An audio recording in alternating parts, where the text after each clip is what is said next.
Bəzi hallarda pasiyentlər diz oynağına plazma köçürülməsi və yaxud kök hüceyrənin vurulması doğrudurmu və yaxud xeyri varmı? Ya bəzən elə pasiyent olur ki, deyir mən plazma vurdururam, ayda bir dəfə gedib plazma vurdururam və mən bununla da dizimi qoruyuram. Xeyr, ayda bir dəfə plazma vurdurmaq və yaxud diz oynağına kök hüceyrə vurdurmaq hələ onun diz oynağına xeyri olacağını və yaxud sağalacağını demək deyil.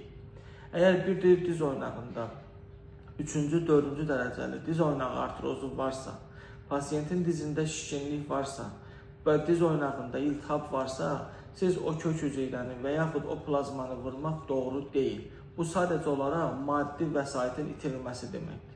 Onun heç bir xeyrini görməyəcəksiniz. Çünki diz oynağına bu proseduraları etməzdən öncə diz oynağında iltihabi prosesi azaltmaq lazımdır.